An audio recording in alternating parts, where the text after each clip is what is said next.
Previously on 7 p.m. in Brooklyn. Did you think it was a petty maneuver? Here. Take this one. Respectfully, why should they?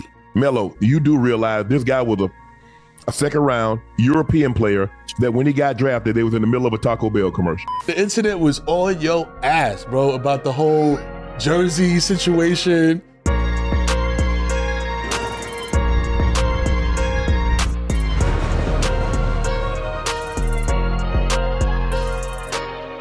Welcome back to 7 p.m. in Brooklyn. I'm Carmelo Anthony here with my co-host. That's right, baby. It's your boy, the Kid Mero, the human do-rag flap, you know what I mean? This is a Wave Sports and Entertainment original presented by Prize Picks, and we are back.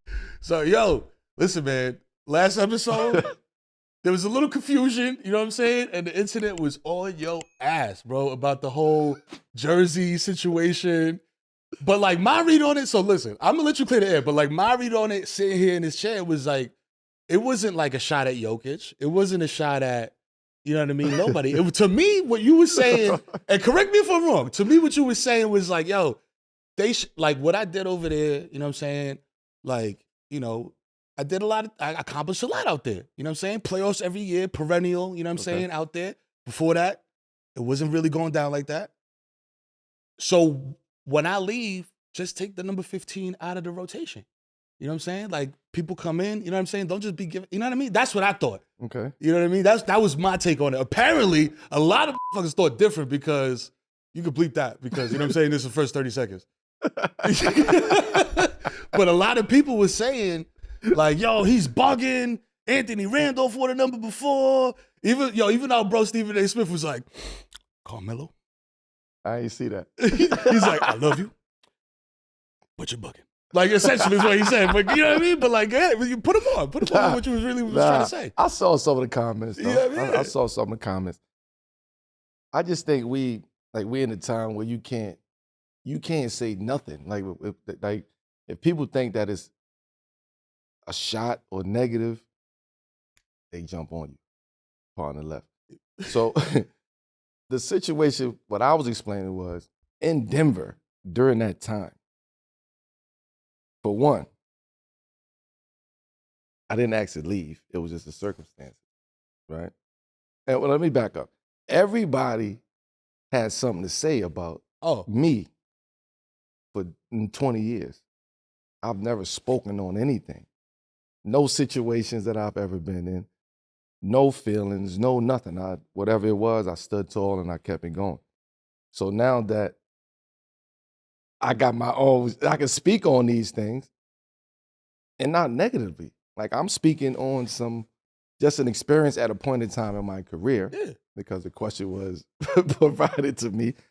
And I'm speaking on the way organizations treat players when they leave, despite what they ever did for that organization, right? So it's more of it's you tight, you sick, like I mean, fuck him, like, all right, it may not say fuck him. I'm sure some people might have said that. Oh, yeah, I mean, yeah. But I read all the comments. That's the mentality of like, fuck him.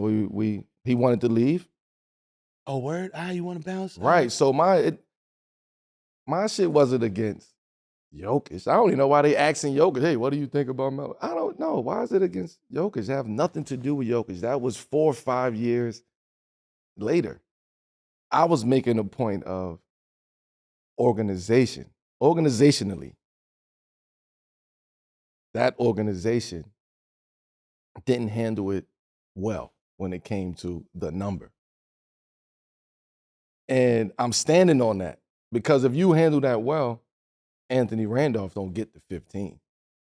That part. He don't get the 15. If you handling that situation well. Yeah. If it's like, all right, he wanted to get out of here, boom, boom, boom, fuck him.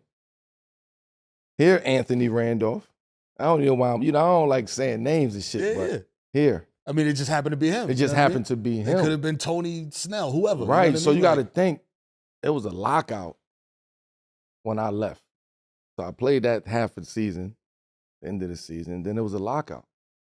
So mind you, I don't know. I don't know what's happening in Denver. There's nothing happening in Denver. Yeah. I leave, there's nothing happening as far as in the NBA because it's a lockout. So next time I see it, mind you, I'm on 7 now, right? I'm on number 7. So I ain't really thinking about what's happening in Denver, and I'm moving on. I'm wearing number 7 now, playing for the Knicks. So because of that, I see it against Anthony Randolph. And I'm like, oh, wow. Like, wow. Word? Like, yeah. Word? That's how you feel? Oh, shit. Off rip. Like, it's right. been, So just to stay on topic, like, it wasn't about Jokic. Jokic came later. I was just saying the organization had an opportunity to say, hold up. He might come back. He might, you know what I mean? He never, like. You never know. You don't know. I never burned no bridges there, so why would you burn the bridge there? You get what I'm saying? Yeah. So to me, it was just more like, here, like, oh, take 15. Like, here, all right, take 15. Like, so and again, I'm speaking on that point of time in my life, in my career. I'm not speaking on it from this perspective. This perspective I could give a fuck about. I'm saying that perspective at that point in time was wow. Because you active, you a player, you just came out of there. Yeah, like, damn, like it wasn't no. You was, you know what I mean? I was like, I was fucked up to leave. Yeah. You get what I'm saying? Yeah. So no, to everybody that thinks that I'm bitter and no, I'm at peace. But now I get a chance to speak on things that y'all was speaking on for me for 21 years. That's what I was about to say. You get what I'm saying? So now I'm going to speak my truth. I only going to speak on things that I've been through, things that I experienced, things that I've seen. Not what I've heard, things that I've seen. And that's it. So if you don't like that, then y'all don't like that. I didn't say nothing disrespectful. I didn't say anything off the line. I didn't say anything. I said Jokic he probably didn't know what was going on at that time. Again, he was a 40-something pick. So he wore 15. It wasn't probably because of me. He probably wore 15. That's his number. He said it was because it was the biggest jersey. You know when you go in like the rec gym? 1 through 15? And 15 is the 4XL. So what I'm saying is that because he wore 15, y'all drafted him just off of, we don't know. We don't know. Upside. So you just, again, that makes me stand on what I'm saying even more. Yeah. You gave somebody who's a 41st pick. After you done already gave it to somebody, so that tells me 15 is no longer connected with Melo at that point. It's like after Randolph, and then, now we're going to give it to the 41st pick. Serbian dude, the 41st right, and this is not nothing against him being the 41st pick. It's just the mentality of the organization at that point in time. Come on, they got to see that, man. That's all. They want me to elaborate. Yo, you made a great point, though, because now we getting it straight from the source. Before, it was like, interview, it was the media said, it was everybody. It was he Stephen forced A's, his way out. It was the reporters. It was this. I spoke to and somebody close to Melo. Melo said this or Melo said that. It was always sources around. Right. So people around, Melo's camp. Right. So that's it on the Denver shit. That's it, man. I'm done with this. I'm done with that shit. That's the part. You asked me the question the other day. You proposed that question, and I answered it. Yeah. People got in an uproar because in sports, people love to compare. That's what it is. But you want to compare. You can't. I mean, what I did is what I did. Yeah. I stand on what I did. I ain't got nothing to do with what Jokic is doing. The real fans know. I don't have nothing to do with what he's doing. He's doing what he's doing. So stop. Please stop. Fucking compare. I don't even play the same position, man. You know what I'm saying? We ain't even like, come totally on, different game, man. Like, everything is different, man. Come on, stop everybody want me to be so negative and controversial, but it's not that. Like, this show is about bigging up culture, sports. You know what I mean? 100%.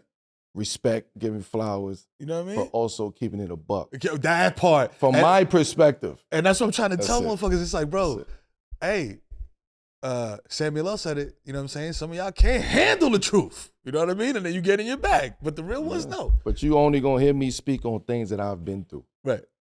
Things that I've been through. That's it. No things that I've been through. That's a fact. You know what I mean? Yo, listen, man.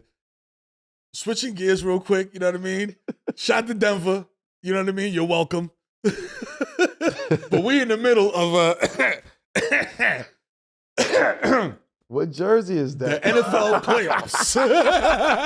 This is a New York Giants, the Kid Mero custom jersey. You know what I'm saying? Nah, and I'm wearing the it. rotten apple logo. You know what I'm saying? It's crazy. You know what I mean? We That's out crazy. here. Yeah, that's Represent. Because I wore this today because I am the king of pettiness. You know what I'm saying? And the Cowboys got taken out. They got embarrassed on national television. The Eagles got taken out, got embarrassed. Y'all did Jalen Hurts dirty. You know what I'm saying? Y'all need a new offensive coordinator. Yo, Nick Sirianni need to be slicing deli meat tomorrow, B. You know what I'm saying? That's all I'm saying on that tip. How you feeling? Because the Ravens are cooking. No, we don't have nothing to do with this right now. Y'all are just chilling, waiting. These conversations, we out of it. We good. We in preparation mode. You good? You at the facility chilling? We at the facility. Watching everybody struggle? We getting our treatment. We getting our, you know what I mean? This was probably the week that, the weights was going crazy, weight room going crazy, energy going crazy. You know what I'm saying? Getting your body right. And then this next week is when you start locking in mentally. Right? So it becomes about being, when you got time like that, you got to use it wisely though. Because it can go the other way. That's what I'm saying. We've seen you it got go the too other much way. time off. Yeah, but when you use your time intentionally, all right, we gonna lock in, we weights, we getting ready, we doing what we gotta do. We gonna get people that need to get healthy. Guys that we just signed. Put them to speed. Dalvin Cook and them guys, come on. Learn the playbook. Let's go. Let's rock out. Yo, listen, man. You get what I'm saying? We bringing guys back. Let's go. My team is in Cancun right now, so I'm excited for you, man. Like it's a big deal, man. Like because look, there's a difference between the NFL and all other sports. You could be, and case in point, the Cowboys, the Eagles.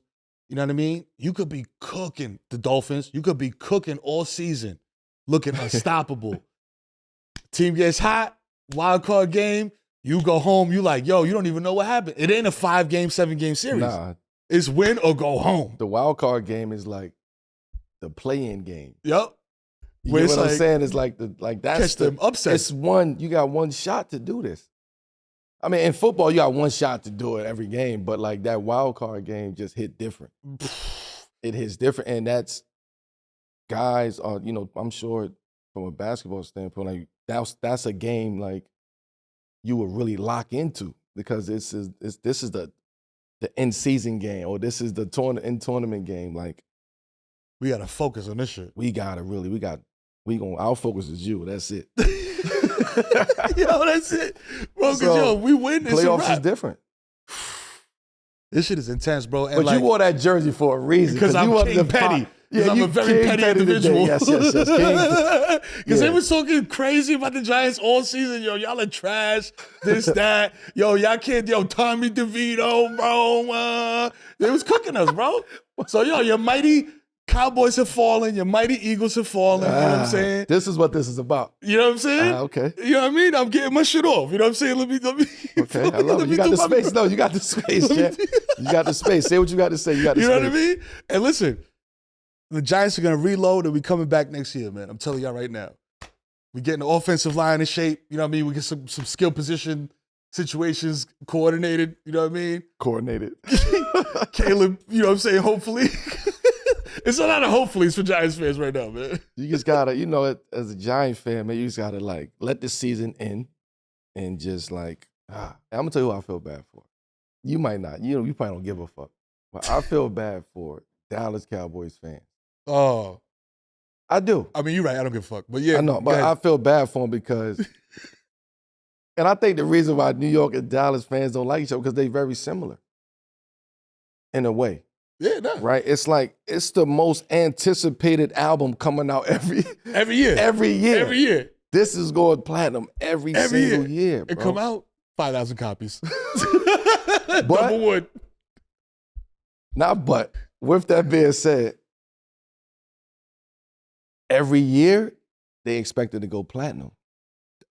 And so no matter what, though, no matter if we sell 100 copies this year, we sell, it don't matter. We expect it to go platinum every year. That's the expectation. That's a fact. Right? So the disappointment of you guys is bigger.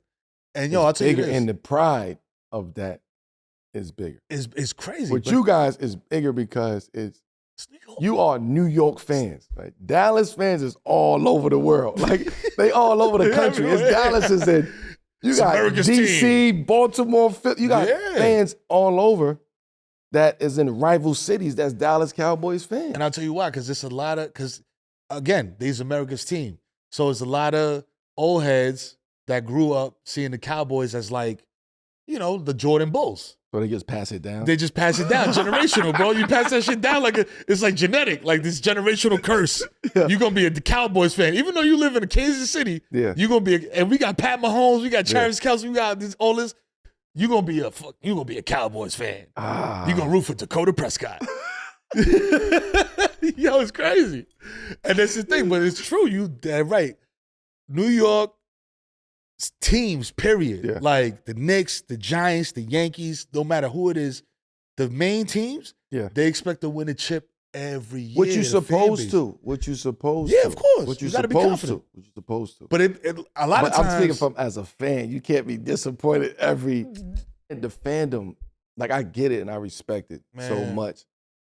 But that game last night, like, I'm a Ravens fan, but you're a Giants fan, but like to watch the game, I really felt bad for the Dallas Cowboys fans. I got close people to me. My manager is a Dallas Cowboy. Die. Oh, he gonna kill me for saying this. Sick. Bro. Sick. Couldn't do nothing. But on the flip side of that, I have family members that's diehard Giants fans. They sick. Like, yo, come on, bro. Y'all can't have this energy all the time. All the time, bro. Like, we got work to do. We got shit to do. Yo. Come on, man. Yo, I'm telling you, man. But with that being said, on the flip side of that, like the fact that they hold Dallas to that expectation, you know what I mean? Like, it's respectable in sports. You want to see Dallas win. And even if they don't win, like, even if you're not a Dallas fan, it's like if they win, it's like, oh, all right. It's that, or it's like, I really fucking hate the Cowboys. You know what I'm saying? It's either or. It's not like, all right, you're on guard side or you're the other side. Yeah, you know what I mean? Side? You got to pick it's a side. It's no medium. Yeah.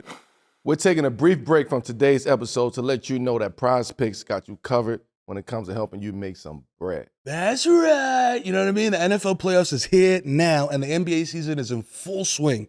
You know what I mean? Prize Picks is helping us cash in. Because Prize Picks is a daily fantasy app where you can select 2 or more players, pick more or less on their projected stats, and turn $25 into $250. You know what I mean? And the best part about it is Prize Picks is real simple to play. I can make my picks and submit my entry in less than 60 seconds, B.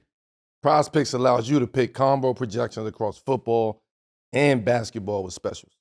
So you can support all your teams while still cashing in. You know what I'm saying? That's how you do it. I got a couple projections in mind already. You know what I'm saying? A lot of them include Lamar Jackson.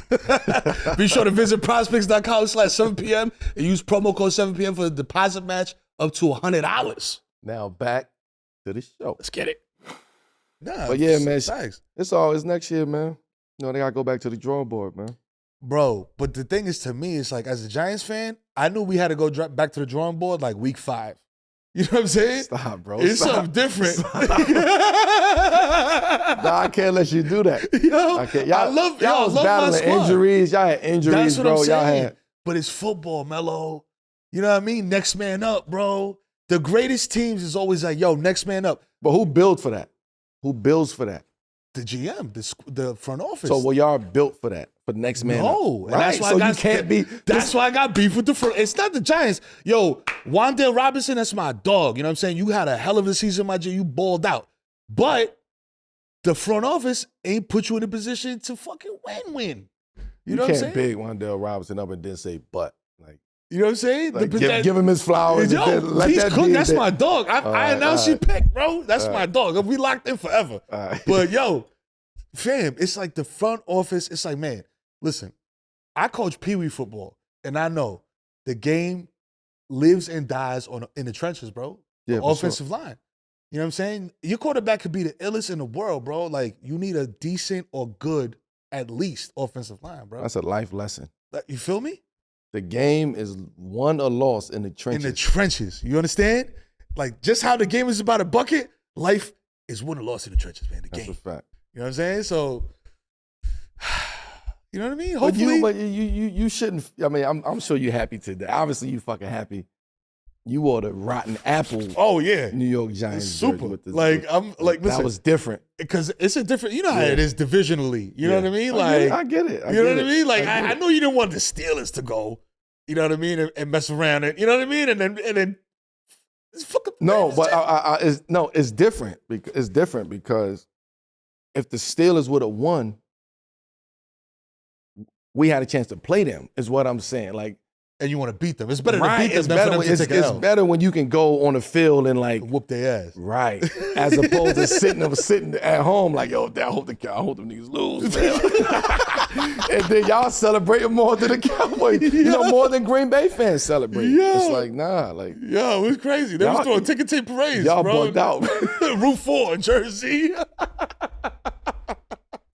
Yo, oh, man. Yo, hey, 2 extra cutlets, man, for Tommy DeVito, man, when they took that out. Man, I gotta try one of them cutlets. Yeah, I gotta try one of those. Them shits is hitting. Yo, listen, man. Like always, I mean, listen, we could talk about this shit all day, but like always, we got to talk about the latest when it comes to basketball hoops. You know what I'm saying? For some of y'all, with some of our favorite storylines and something we call 3 to the Dome. You know what I mean? Let's get it. All right, man. All right, man. All right, man. You about to get real serious. I'm about to get real serious. Yeah, you about to get real serious. This is a serious topic. You about to get, let me sit up there. Let me pucker up. Yeah, word. You know what I'm saying? Posture, all that. Damn. Because, yo, this is something that you can really speak to, man, because you was part, you know what I mean, as a former player, you know what I'm saying? And not just the guy, you know, the white hat, as we call it on the show. You know what I mean? White hat.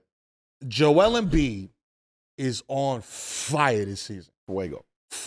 Straight fuego, cooking crazy. Even better than his MVP season, the stats are, the numbers. You know what I'm saying? So, but now they're saying that he might not be eligible because the NBA Players Association and the league made a deal where it was just like, yo, you got to play a certain amount of games to be eligible for postseason awards. So if he misses more than 7 more games this season, and bro, also I ain't even here yet. If he missed 7 more games, it don't matter if he averaged 50, he's not eligible to be MVP, which is, to me, is crazy. You know what I mean? Because if, like, let's say he missed 8 games, you know what I mean? Or like, because I understand what, like, I kind of understand the rule a little bit. It's like, bro, you play 20 games, you average 50 for those 20 games, but you only play 20 games. It's 82 games in a season. 20 games is different. It's different.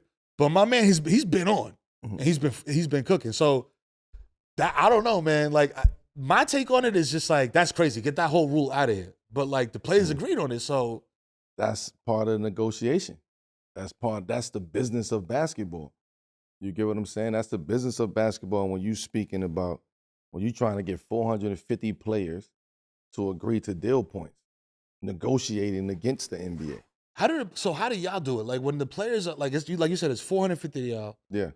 Like, is it the main? Because there's always like a head. What's the president? A the president, president right. of the association. Right. You know what So I'm saying? is that the one that, like, You have the player president. You have the player president, and then you have the president. Right. Which is now Andre Iguodala, who stepped in there. Yeah. And then CJ McCollum, player president. The player president. So it's a negotiation that happens between the NBA. When I say NBA, meaning owners. The owners. The owners are Not the league. The owners are the NBA. Right. Right. Players is the union. Right. So you have these negotiations, and because there's so much upside and positivity to the game to the business of basketball, TV deals, just everything that's happening around the game of the business of basketball. What's end up happening is nobody wants to sit out. We ain't sitting. Now there's too much bread out there. It's too much. We making too much bread. Boom, boom, boom. It's like we gonna work together to get this done. Right. Also, hold up, players. As owners, we want X, Y, Z. Yeah. And players is like, we want X, Y, Z. So now you got to go back and see if the X's cross out each other, if the Y's cross out each other, if the Z's. Niggas doing algebra in the fucking thing. But that's what it comes down to, right? And when it at the very end of it, there's only a couple people in there that's negotiating to get the deal done, like to move it over top. That's what I always thought of as a fan. Like, how does this go down? You know what I'm saying? Because like like as part of a union, you know, I've been in a couple unions, but like when something comes to a vote, you either get like an email or you got to go vote in person or some shit like that. But it's a vote. Like it's like it comes, yo, here's y'all ballot, whatever. Do you all agree on this or disagree you get 450 votes because it's 450 players. Right. So everybody have to vote on. These are the bullet points. This is what the owners are asking for. This is what, and 450 players got to vote on that. So I'm asking you something, bro. This is bringing it back to like voting and whatever. Because being on TV, been doing this shit for like 10, 15 years. I've been, you know, voting for the Emmys for a minute. And a lot of the times I'm like, man, I don't want to do this shit, bro. Because it's mad categories, it's mad shit to click, it's mad shit to do. You got to sign in. So I would just sign in, vote for my show, and then be out. Like, yeah. you think players is doing that, or no? Because this affects them, like super directly, directly, and indirectly. Like it affects everything. That collective bargaining agreement affects everything. So you want to get it as close to both sides being on the same page, right, and having the same knowledge and understanding of where we're trying to go and what we're trying to accomplish. right. You get what I'm saying? Yeah. So now with the CBA, the players had to agree to that. The players had to agree to, man, you got to play X amount of games, and you know, if you want to win these awards. But that's conversations amongst the players. Right. That shit that's going on amongst the players. Man, he ain't played that many games. Or, rightfully so. Right. I'm Joel Embiid. You the GM. Yeah. I'm, you know, I got like a little nagging injury, whatever. It's nothing crazy, nothing I need surgery for. You the GM, you like, yo, I need you to sit out. I'm like, yo, if I sit out, I can't win MVP, bro. Yeah. Like, and when I win MVP, I know you know. Like, there's incentives in your contract. Yo, you win this, you get X amount of dollars. I'm like, yo, respectfully, GM, bro, like I'm trying to win. I'm trying to get this MVP, and I'm trying to get this, you know what I mean? Who wins that battle? Some players of that caliber would say, fuck that. I don't know if they're going to say, you know what I mean? I disagree. Right. They're going to be like, nah, I'm playing. And there's nothing you can do. If the player says he's playing, he's playing. Literally. I'm saying that caliber of player you speaking of, Yeah. right? I'm playing. No, I'm hurt, but I'm playing. Fuck that. Right? I'm playing. You can't do nothing about that as a GM. But as a GM, what you could do is you got to have that rapport with your top player, especially if you know injuries is involved and this and that. You got to be able to speak to him directly, where he's comfortable and confident enough to know, like, yo, I can come to you like, yo, Mero, yo, I'm honestly like, I'm fucked up today, but I'm going to go. Like, I'm just letting you know. So now I know, like, I know what to expect. I don't, you know, but if you like, yo, Mero, I really can't go. Yo, my shit is fucked up. Like, I can't.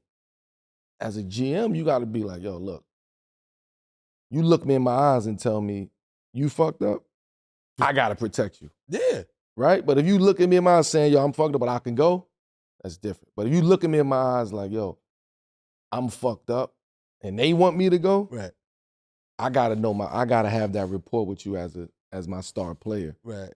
In communication where I can look you in your eye and know if you telling me the truth. And like I gotta look deep into your soul to know that you really telling the truth. Yeah. Because again, if an athlete is crying out, listen.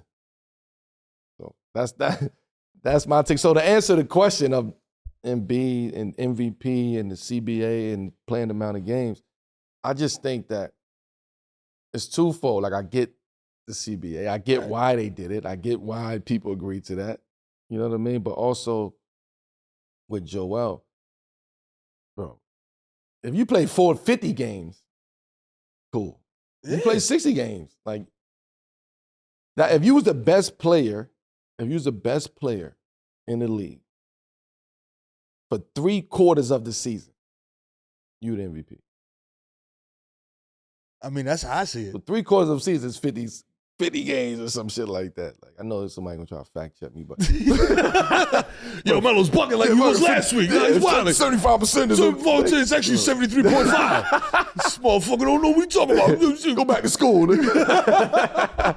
But nah, like if you play like that many games, 56, then come on, bro. Like to me, it's an eye test. It's an eye thing. Like if I see you cooking enough, he MVP, bro. Yeah, like if I see you enough that I know, bro, this dude is a clear-cut MVP, bro.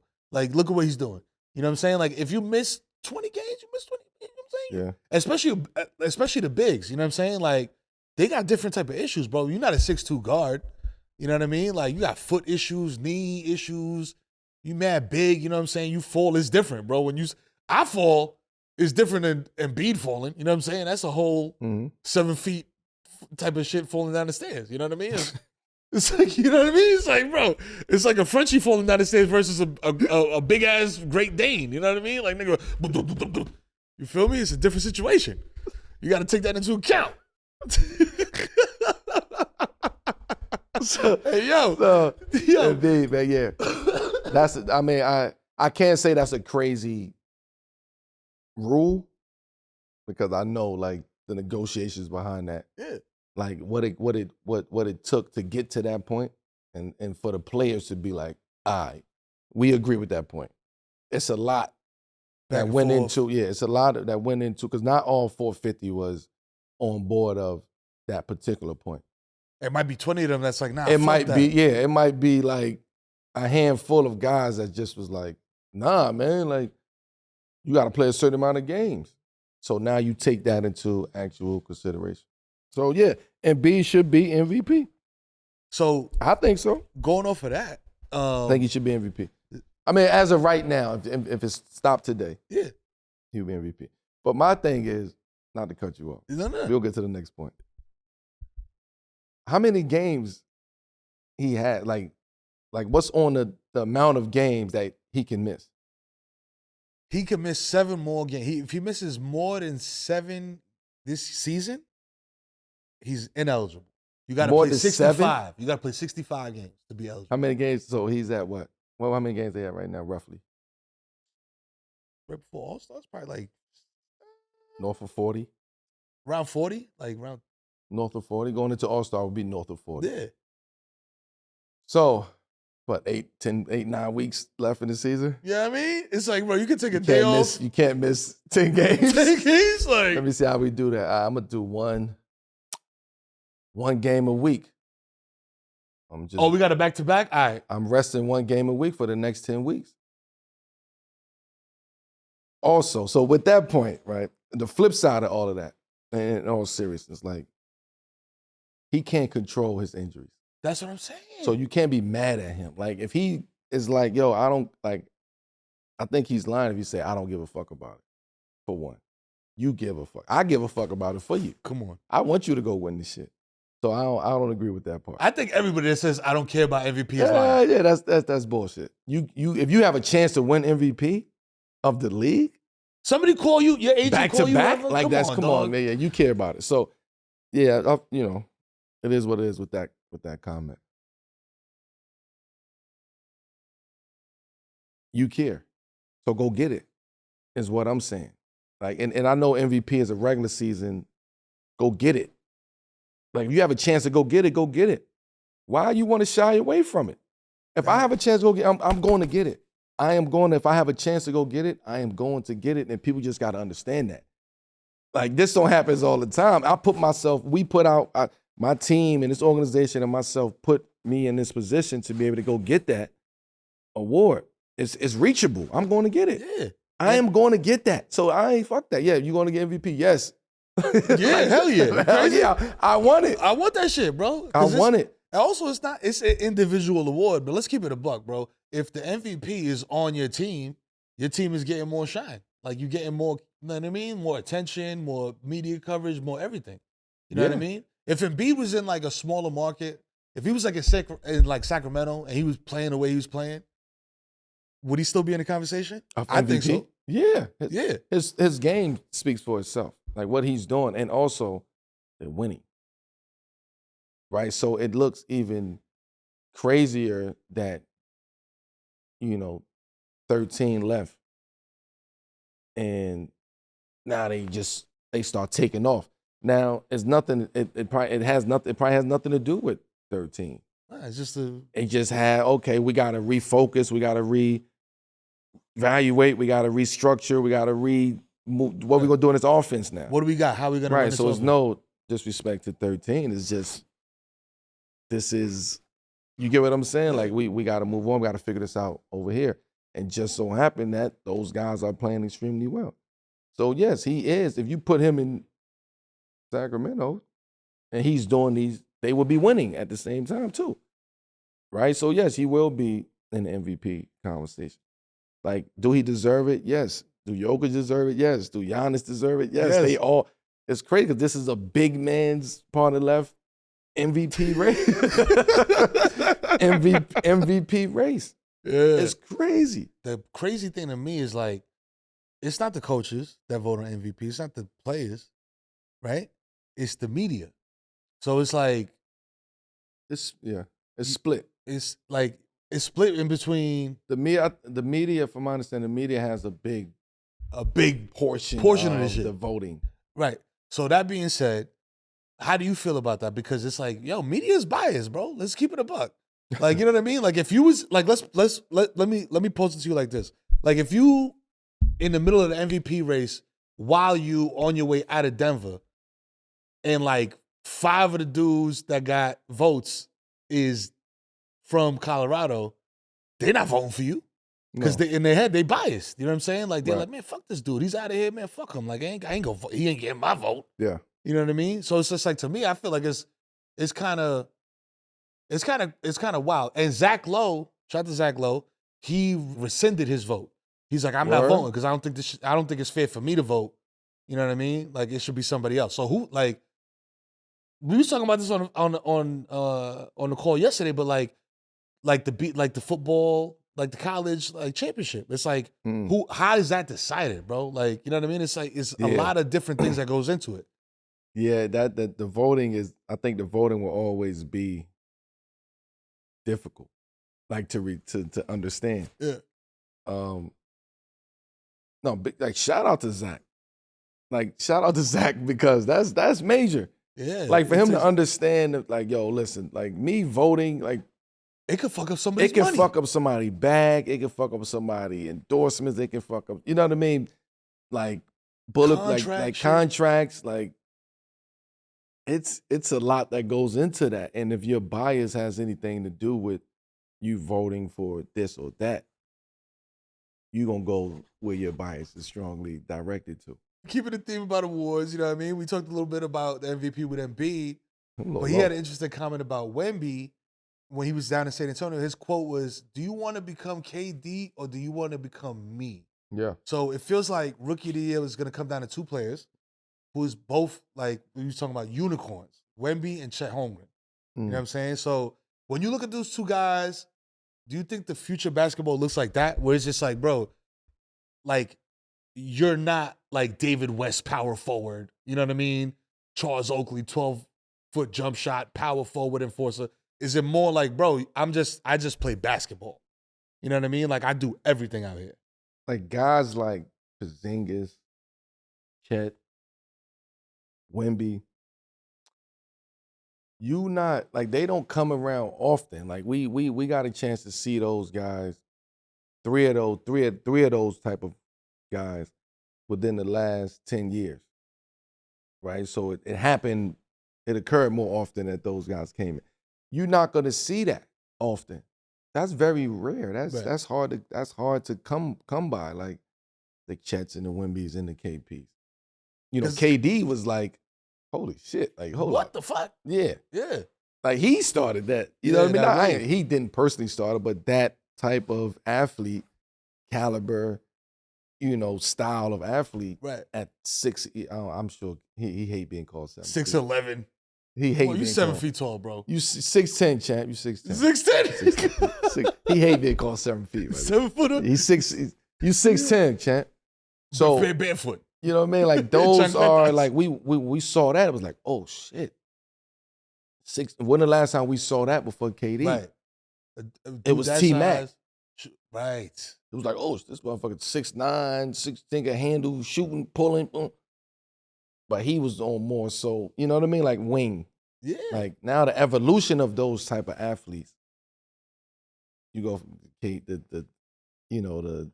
the Tracy's to the KD to the KP to the Chet to the Wemby. That's the evolution of that type of athlete where you don't know what's gonna happen. They can post, they can shoot a three, they can defend, they can block shots, they can change the game, they can not score and change the game. Yeah.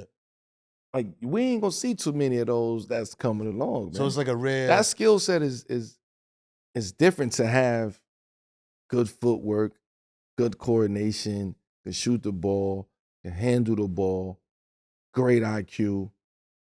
Like that's very rare to come about at 6'10". 6'7" KD. You know what I mean? But 7 feet and up. No, normally we see 7-footers. It's like, yo, I'm in the paint, yo. you know what I'm saying? Like the With the hand Shaq was coordinated. Dave Robinson was coordinated. We were talking about 7-footers who was coordinated. Yeah. You know what I mean? Then you got the ones who wasn't coordinated.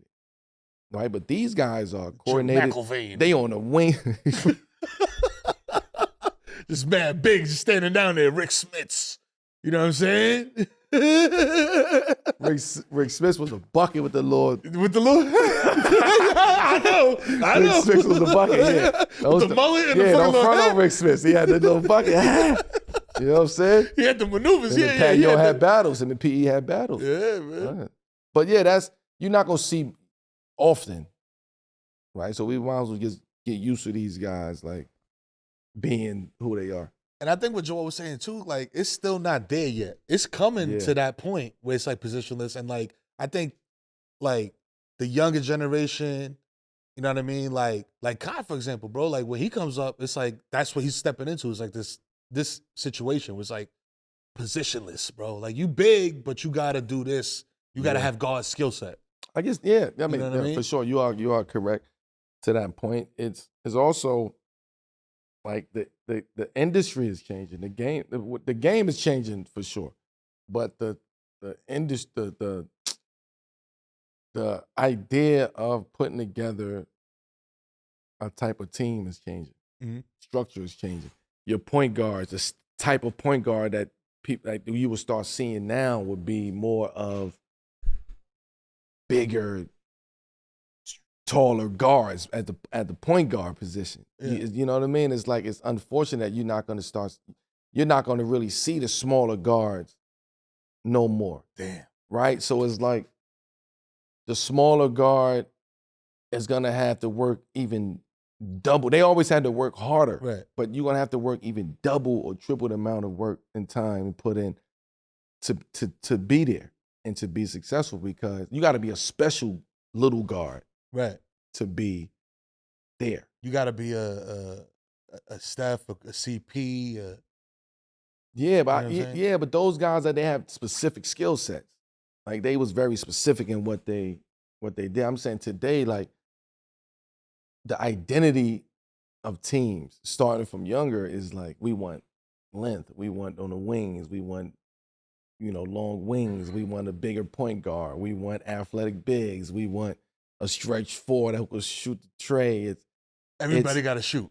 Everybody got to shoot, right? So that's how the game is just being matriculated all the way from top down. That's crazy to me, bro. Because I remember back in the day, it was like you watch a game and it's like, yo, these two motherfuckers can't shoot. Yeah.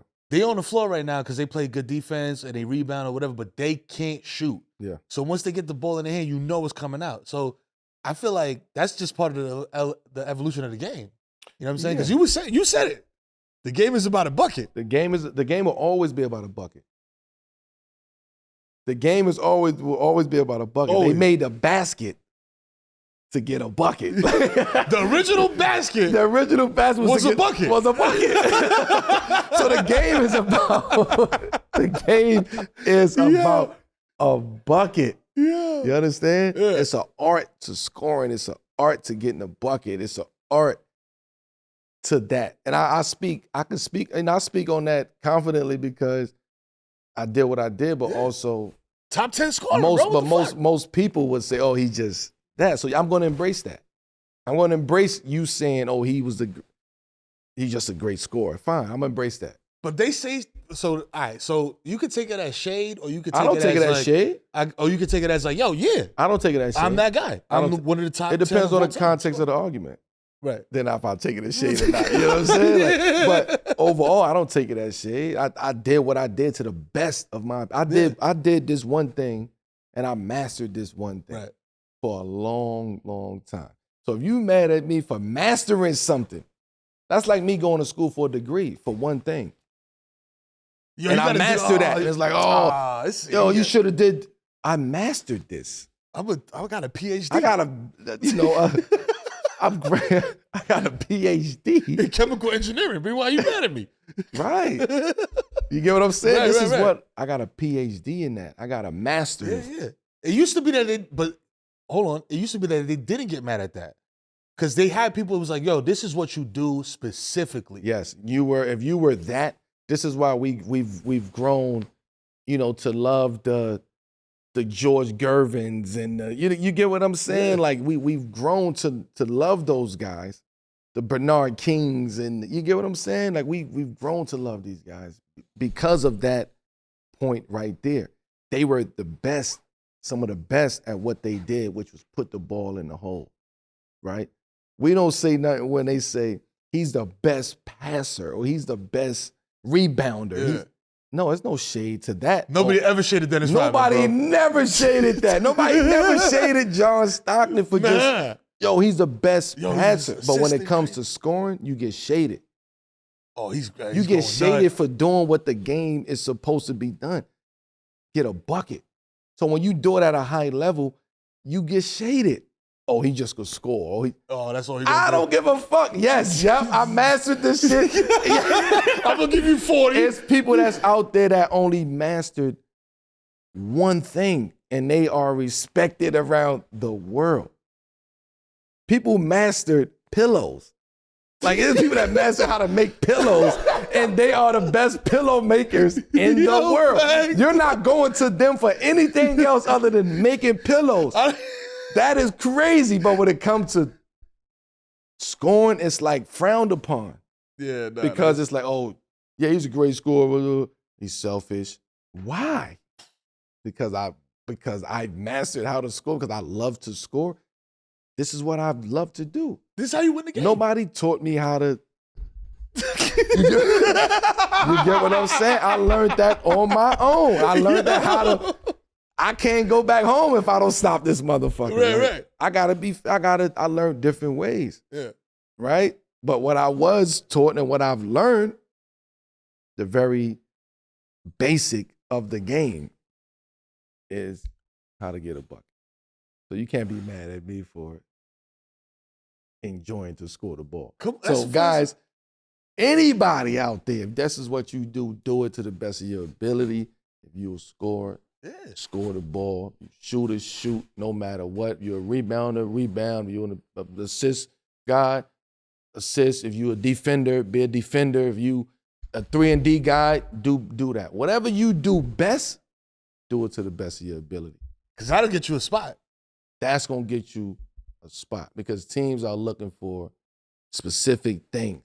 If you are a corner 3-point shooter, I'm looking for a corner 3-point shooter that can knock this 3 down in the corner and go defend on the other side. That's what we're missing to get to the playoffs or make this deep run, whatever. Right. Yo, Melo, man, the beauty about this show, 7 p.m. in Brooklyn, is that, of course, you know what I mean, we go deep on hoops and culture, entertainment, all that stuff. But we having a good time, you know what I'm saying? That's the main thing. We having a good time. We having fun up here, celebrating the moments. And there's no better way to celebrate the moments than having some fire tequila to do. That's a fact.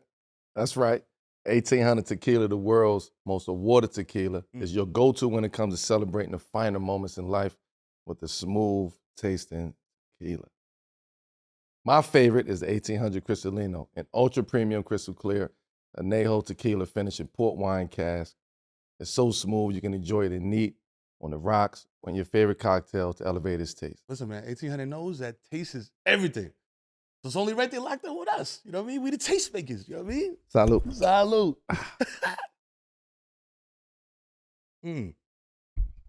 Woo. No chaser. You're jiggy with it. Yo, he did this shit. Word. Fam, when you talk about the game is about a bucket, that's been a recurring topic.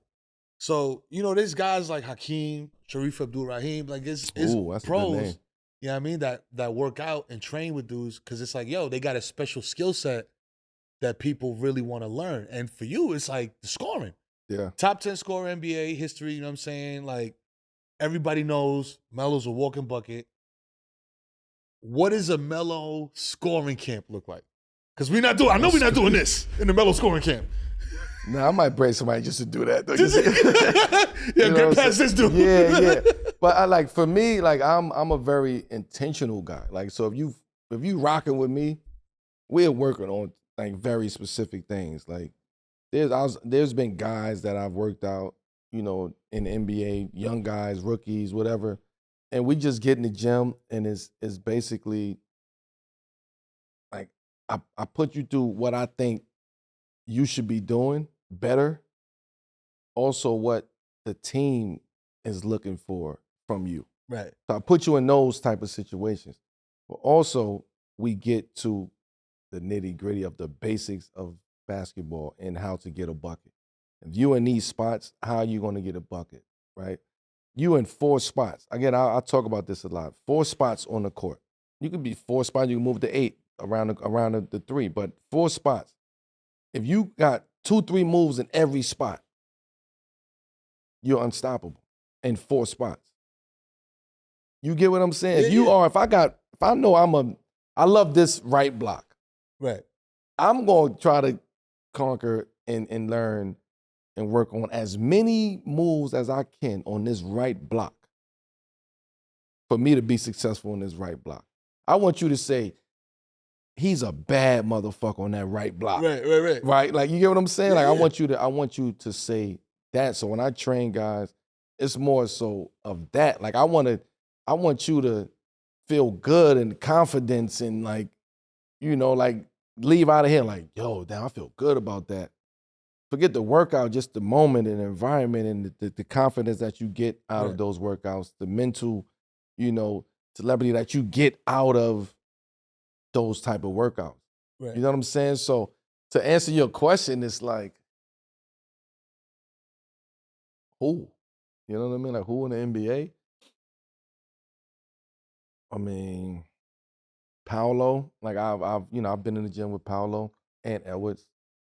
Hey, man. But he's a guard, but I put him in that category because he's a bigger, taller, stronger. Strong dude, yeah. And it's for him to, once he get that, you know, them spots where he can just go to work at, and it's gonna come for him.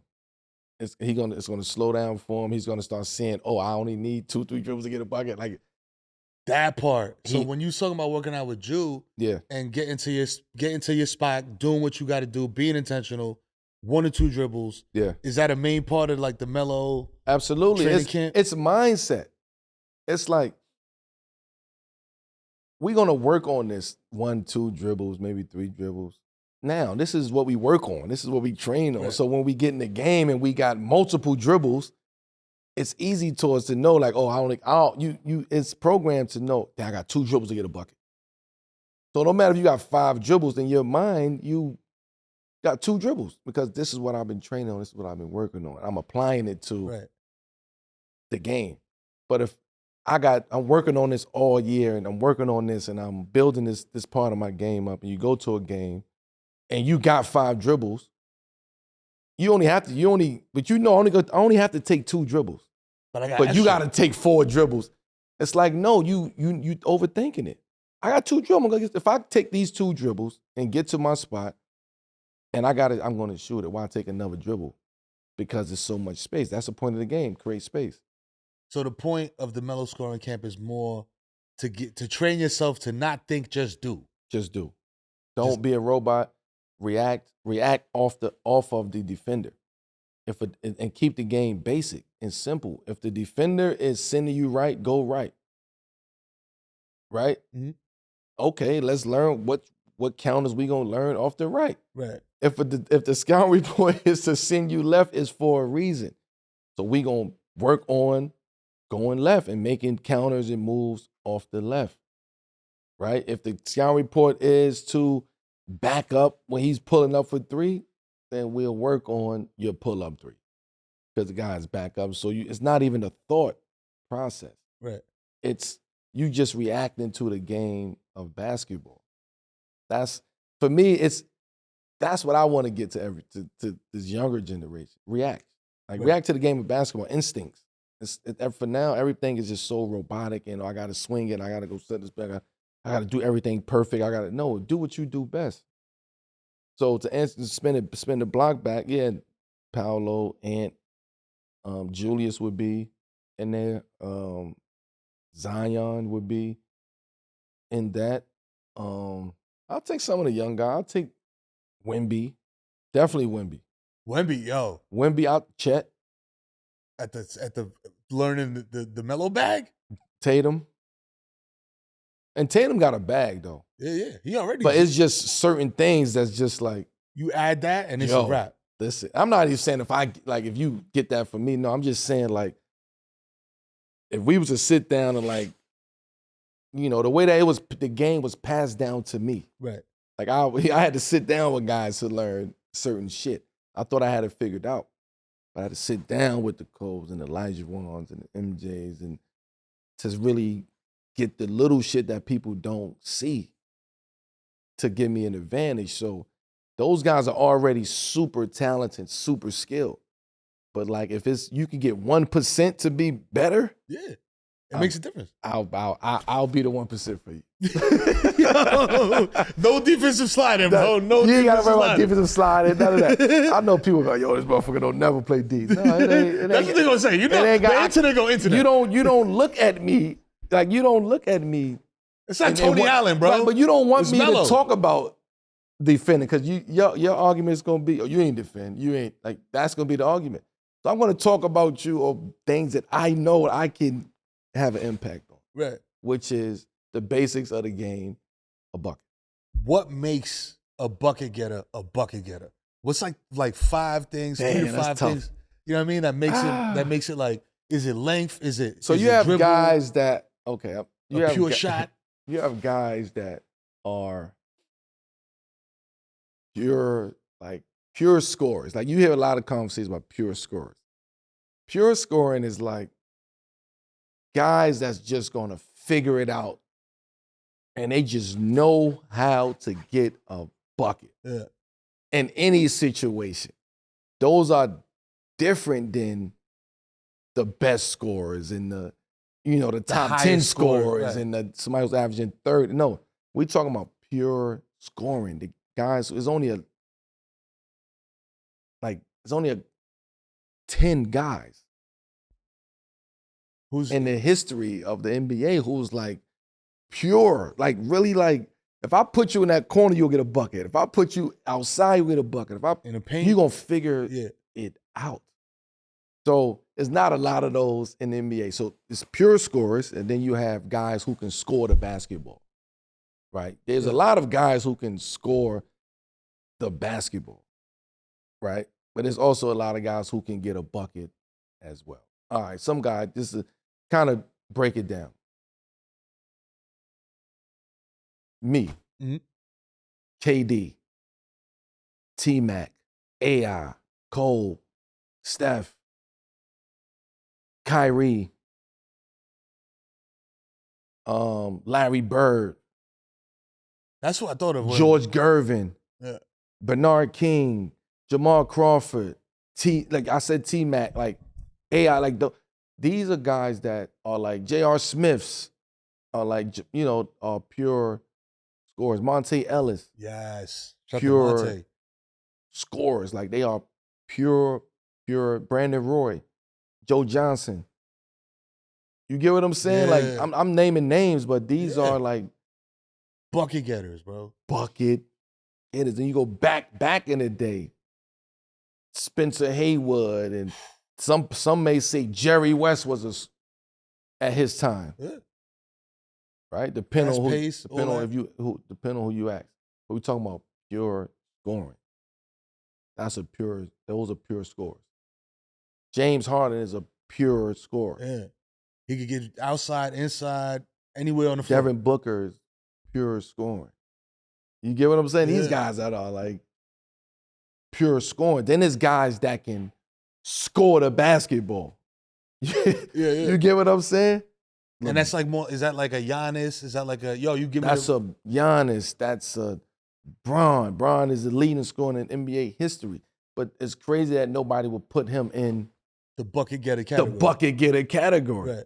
It's crazy to me. Is that a narrative thing or is that like a... It's a narrative. It's always a narrative. Because to me, I'm like, if it's 3 seconds left on the clock, I'm giving Bron the ball. Just put your shoulder down, lay up, and one. Yeah, but I think it just comes from before where people had this narrative, or he didn't want to take the last shot, or he didn't want to take the crunch shot, or he didn't want to... He would pass the clutch shot. You get what I'm saying? Younger, it came from that. So that stigma just stuck with you. So no matter how many game winners you make, if the next time you pass a game winner up, even if you triple the double team, right, you're gonna be, I told you, man. Like it's. But that's the crazy shit, though, man. It's the crazy shit. But if you got triple team, your coach is gonna say, "You're gonna make the right play."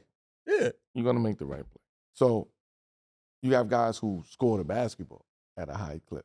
Those guys, the LeBrons, and it's crazy saying like, he's not a pure scorer. It's just that's not what he was. That's not the bucket they put him in early. Right? There's certain guys they put in bucket getting categories early, and they're stuck with him everywhere they went. He's not a guy that they put in bucket categories. He's a guy who gonna do the right thing, gonna play the right way, gonna figure the game out, and he gonna get buckets. He gonna score. Yeah. But I don't look at him as a bucket getter. This is how people was thinking it, then I always think like, that motherfucker averaging 30. He's averaging 30, bro. He got more points than fucking not a bucket getter, but then it's like, it's style. Yeah. Right? It's not like ISO 30. It's not a loud, you know what I mean? It's a loud 30 how he do it, but it's not one-on-one, boom, moves back, boom, step it's back. It's not the clear out. It's not that 30. Right? So again, it's not saying that the pure score is better. It's just like, no, it's different type of style of scoring. You got to be able to score going left. To me, going left, going right. Could you spin right? Could you spin left? Could you shoot the tray? Could you shoot the pull up, left or right? That's all necessary in the bag to be. You got to. Yeah. You got to be able to score on. People talk about 3-level scores. 3-level scores is just a layup, mid range, and a three. Right. But in these positions, can I go left in the mid-range and score? Can I go right in the mid-range and score? Can I go left and shoot a three? Can I go right and shoot a three? Like, can I spin baseline and shoot the fadeaway? Can I spin middle and shoot the fadeaway? Equally so? Yeah. It's like, can I do the same? Can I mirror what I'm doing on this side, on that side? Fam. That's a different type of level of scoring. So when you break it down like that, it's not that many people who is in that category of doing that. Because when you're talking about, you said like 2-3 moves at 4 positions, 8 positions on the floor. I'm just saying you should work on that. This is what the gym is for. You work on shit that you want to get better at. You start learning new moves. Right. I want to do this. I can do this. This feels good in working out. I'm going to do this again. Then it's repetition. Right. That's just how I work. I'll do shit and I'm like, shit. This looks crazy. Let me add this to it. Let me keep working on that. Tomorrow we working on this all day. And it's like, shit, step back, fade. And it's like, man, I just was fucking around in the gym yesterday after practice, after the workout, and I'm gonna work on this tomorrow. Right? So it's like, that's being open-minded, that's being like allowing the game to open up for you and just seeing, I can do this, I'm gonna work on this. I'm gonna try it. And I don't think a lot of people try things today. You gotta try it, man. It's like a quarterback going through progressions, bro. When you get down there to that spot, your defender's there. If you only got one move, he knows what you're gonna do. Yeah. If you got 3, he don't know what you're about to do. Yeah. So you got the advantage. Can't be a one-trick pony. Nah, not at all. And speaking of 3-level scorers, you know what I'm saying? Not 3 level. It's like 6, 7 levels. 6, 7 levels? Pure scorers, bucket getters. Yeah. To Because me, you're gonna figure it out at any level. any level. Right. He got the ball in this, he got the rock, he's gonna score. He's That's gonna a find a way to score. That's right. To me, D Wade is one of those guys. You know what I'm saying? Flash. He's one of them ones. You know what I'm saying? He's gonna get a bucket. You need him, he's gonna shoot it, he's gonna drive, something's gonna happen, but he's gonna put the ball in the basket. D Wade was a bad motherfucker. Bad motherfucker, man. He was a bad, like, I don't think people understand, man. And it's fucking sad because it was a couple years ago. But I don't think people understand how bad of a motherfucker D Wade was. Bro, I saw him take on the Celtics dolo, bro. Like big three Celtics and like give them a run for their money, bro. Like, you know it's what just I'm saying it with this much like passion because you don't hear that name come up much in basketball amongst this younger generation, right? So it's like, nah, y'all are bugging. This was 7 years ago. You know what I mean? This is within the last 10 years. Yeah. How the fuck y'all just erasing that? Like, no, we ain't gonna let you erase that. Nah. And Miami's definitely not gonna let him erase that. He was a bad motherfucker, man. Bad cold, bro. He was probably the best at shot creation ability. Like the way he created shots in the paint, floaters, one-handed, taking contact over the, you know what I mean, behind the back. Like crazy hang time too, bro. Like it was like see motherfucker with hang time his like that speed, his power, and like it wasn't guards that was athletic like that at that size. Like, nah, bro, he looked like a free safety out there. Bro. Yeah, like when he was on his shit, it was like different. Arguably, he was the best two guard in the league. Oh yeah, at one point in time, 100%. You could definitely say that. And people felt it. People felt that. Like, yo, this motherfucker. It's like, yo, especially because then it was positions. It was shooting guard. So the shooting guard he's was the like, one. He's the two. This is that motherfucker. He's the bucket getter. You get what I'm saying? Like it was like, oh shit, like he's doing it differently. Bro, he's shooting. He's jumping out the gym. Picks. He's punching on you. His IQ is crazy. He scored without the ball. He might be the best shot blocker at a shooting guard position in the history of NBA. Like he was eating them weak side blocks. He bro. didn't shoot the three well, but like when you doing all that other shit, it don't matter. Man, fuck that. You know what I'm saying? Like you were saying, like focus on what your strengths. On your strengths. You know what I mean? My strengths is slashing. My strengths is going to the rack. My strengths is creating shots. My shot creating ability, finishing. He was a great finisher. He played off the ball. One of the best superstar players to play without the ball. That's hard to say. You know we hear 3-and-D guys. Yeah. You don't hear superstar players that play without the ball. And he had to do that. Like it was like, I'm sure he didn't want to do that, but he had to. He had it, and he did. Because it's like, yo, here, Bron, here. Like, I'm me. Here's the keys. But I know in order for this to work, I gotta give you the keys. But I'm still gonna be. This still Wade County. Still Wade County. You know what I'm saying? I'm gonna throw you the keys though. I'm gonna be the best. I ain't gonna call him, Robin. Like, it was Batman and Superman though. Like it was, bro. You know what I mean? Like it was the Justice League. It wasn't no Batman and Robin. It was the fucking that was the Flash. Fucking Superman, the fucking Batman. Avengers was over there. Yo, facts. Hey, we ain't Robin driving in the side car, nigga. He's out here cooking. I'm gonna throw you the keys and drive my car. Yeah. You get what I'm saying? So it's like he deserves his flowers, man. So big shout out to Miami. Finally, you know what I'm saying? You know what I'm saying? Like the first statue. Look, I hope that shit don't melt. It's hot as Yo, if you go take a flick with the statue, in Miami, don't touch the statue if you're gonna take a flick with it. Fiberglass. But it's the first joint in franchise history. You know what I'm saying? It's Miami. That's major. It's you know what I mean? Because there's a lot of guys that have been through there. You know what I mean? It's a lot of guys. Shout out to Zoe. Shout out to Tim Hardaway. You know what I mean? Rice. You know what I mean? Like Shaq and all those, all those guys. But he was really like I always say the Derek Jeter he was the He's city. Miami. He's Miami. Yeah, he's like Barry Sanders is Detroit. Dwayne Wade. He's Miami. Is Miami. Yes, I totally agree with you, and that just goes along with what we were talking about on the last episode. How these organizations need to just, it's only right. Like why we gotta wait till we 60 and 70 and 80 years old to come back and. You know what I mean? Like, nah, fuck that. When I'm 80, I don't want to come back. When I'm 70 and 60, I'm gonna record a message. I don't want to come back. So, I don't. Nah, it's like, yo, we bring in so and so back. Like, yo, listen, respectfully, but why? They probably don't never come out the house. They just come out for this one game. You know what I'm saying? Y'all forcing them to come out. They 70, 80 years old. They just want to be in the crib in pajamas. Come chilling. on, man. Like, why are we bringing these guys Watching back? Matlock. Get out the way. Yo, next 3, 4, 5 years, get the shit out the way. Within the next decade, right? Get it out the way, because after that, generations change. To me, it's like it's true. It's like about moments too, man. Like if you gave the fan base, the city, the franchise moments, yeah, you know what I'm saying? Like this.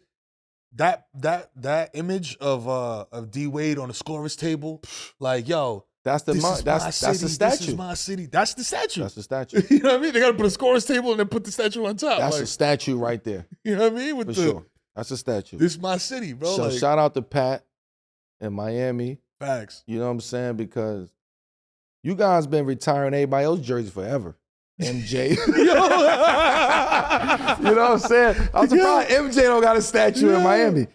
But y'all doing the right thing, man. Shout out to Pat, man, and the whole Miami organization for stepping up to the plate and really giving D Wade his flowers, man. Because as an athlete, we only got a couple years of this shit. Yeah. Of like where the next generation and the next coming guy, you know, generation is coming up, and it's like, we got 5 years, man. Yo, for real. Until it's like, who? Who's it? Hey, who? We got 5 years, man.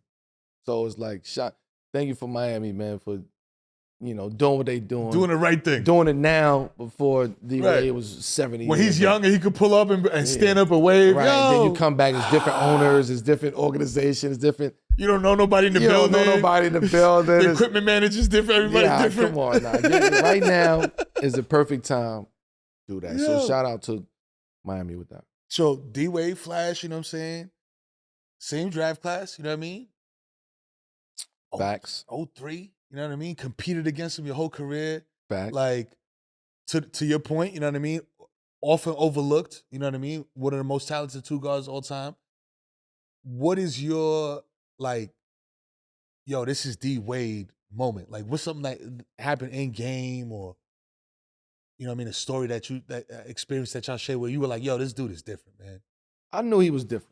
Like, we connected because he was different. Like, as a basketball player. Like, yo, this motherfucker's different. Like, Miami don't know what they got. You know what I mean? Like, or even maybe they do know, but this motherfucker is different, right? Because again, he was older, so he was already physically developed. Yep. He was, you know what I mean? So me coming at 19, it was like you know what I mean, 6'8", nigga, skinny. Like, I'm trying to figure my shit out. You have the 19-year-old mustache. Yeah, the fucking the 6 o'clock shadow right here. You know what I'm saying? So he was already developed, and, you know, physically, game was up on top. So when he come in, it was like, he the best kept secret. Like, he's a secret of the draft. Like, everybody was talking about me and Bron, and then what's the other kid? Darko? Yeah, Darko. And then Bar. Like, everybody was talking about kind of us three.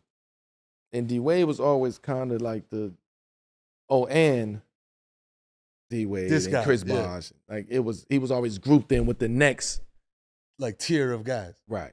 Yeah, nah. But it's like, you top 5 pick, did what he did. You get what I'm saying? So playing against him was like, I had to, like, figure it out.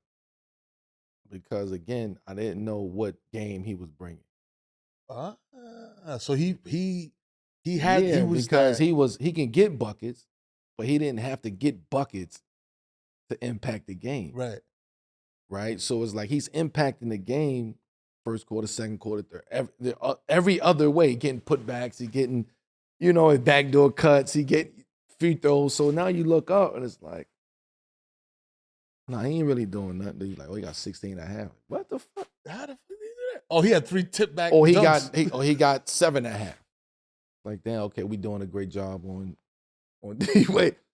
Then he come out third quarter and it's just like foul, and one, crazy shot, block shot, run to the loft. It's like, damn, this motherfucker really, he turns it up. Right? So it's like those stories right there is like I've grown to really, really, really love D-Wade's game. Like I've loved his game, but I've grown to love his game. Right. To a standard where I can appreciate his game. And then you start realizing like there's not too many motherfuckers that's like that. It's not. Yeah, nah. You know what they want to compare the Kobe's and the D-Wades at the time because they same position. Totally two different games. Yeah. Totally two different Just games. as a fan watching them play, it's like, bro, you can't tell me another motherfucker who's compared to D-Wade. Nah. Tell me one other player. Just as a fan. Nah, I'm fan. trying to think. I'm trying to counterpoint that. As a fan. No. Past or present? Past or present? Because the thing is, like, D-Wade, he was the guy, but like he didn't have I'm the guy mentality. Like he didn't have the ego of the guy, right? Like people always say, like, yo, if you the white hat, you gotta have the ego to go along with it. Mm-hmm. I gotta get mine. Give me the rock. Mm-hmm. Like you said, he wasn't like that. Yeah. So I can't even think of, because yo, if you think about Kobe, Mike, you know what I'm saying? Like when you're talking about like when it was like, yo, you're this shooting guard. Yeah. You know what I'm saying? Like all those dudes was like, yo, I'm a scorer. Yeah. I'm a scorer, bro. Like I'm not cutting to the fucking basket without the ball. Fuck you. Give me the rock. I'm gonna bring it up and I'm gonna figure it out. I'm gonna create. I can't think of nobody like a shooting guard that wasn't like that. You know what I'm saying? Like that wasn't like that. Where it was just like, yo, point guard, bring the ball up, then give it to me. You know what I'm saying? And I'm gonna make it happen. But you didn't get. That's the problem. Because that's why you finding it hard to figure out somebody that's comparable to him, because it wasn't point guard, bring it up, give it to him. It was point guard, bring it up, give it to somebody else, and he's cutting and he's moving, and then you swing it to him, and he's in a pick and roll, and it's like, holy shit, the defenses have shifted both sides. He's splitting pick and rolls. He done fucked everything up. Yeah, it's like he's the most.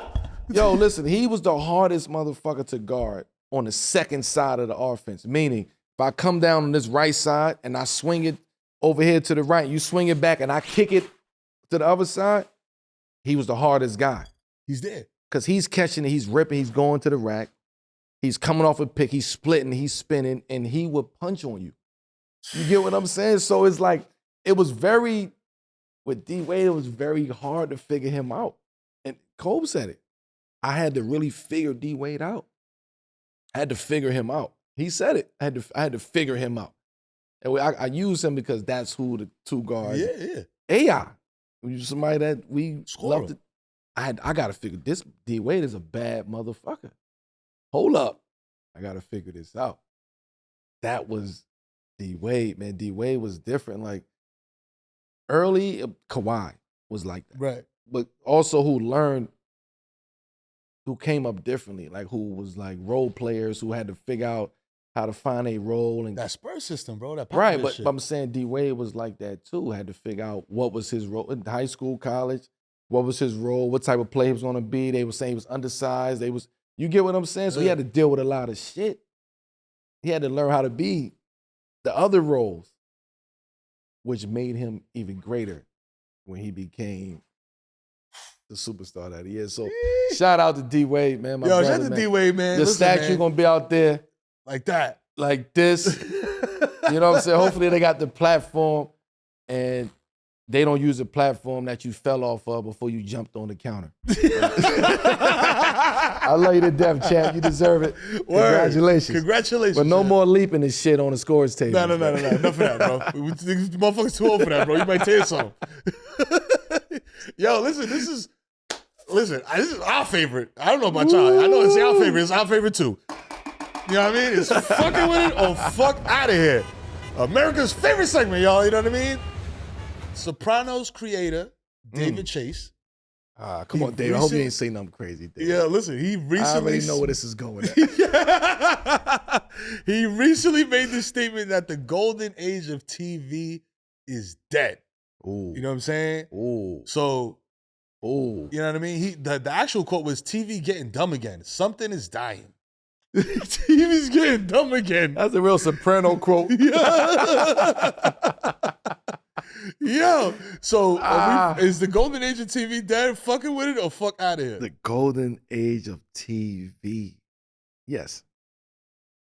Yes. Yeah. But we still creating content. Good shows. Good shows and good watchable shows. But the way that those shows was created in the golden era of TV, over. You can't get no more of the Sopranos. You can't get no more of Oz. Like, and Oz wasn't even spoken. Like, they don't even bring it up. They don't even bring it up. When it's one of them. Yo, bro, they don't even, come on. Oz was one of the best TV shows. OG, crazy. Like, you watch it, you're like, yo, this is. Yo, come on, man. This is a movie. That taught us how to deal with the penal system. That taught us how to deal with people. And like, that was just, ours was different. So there won't be no more shows like that. Sopranos, The Wire, that go 4, Boardwalk 5, 6. Empire, Game of Thrones. What else? What was that? What else was in the golden era? Like the Martins. Like that's a Martins, bro. The Bel Airs. Fam, them classic sitcom The fucking Law and Orders. Yep. Like they not. You not Power, Snowfall. You know what I mean? And here's my I'm trying thing. to think what else. It's like them shows, like Sopranos, The Wire. Now they'll make a good show, but the shit'll be on 2 seasons. Because to that point, they basing it off of the inspiration. So it's like, yo, we gotta end this. After Yeah, this ain't equaling up to what the inspiration is. So now you gotta almost create new content, new shows, new ideas. You gotta come fresh with ideas. So there won't be no more The Wires or The Sopranos where it's like very intentional on, backdrop of New Jersey, and this is where the Italians be, and this is The Wire, this is West Baltimore, Murphy Homes, this is Lexington Terrace, this is the Noya, this is Orange Couch, this is West Baltimore, this is Pennsylvania Avenue. Like, it ain't gonna be no, you know what I mean? Like, Law and Order was New York centric.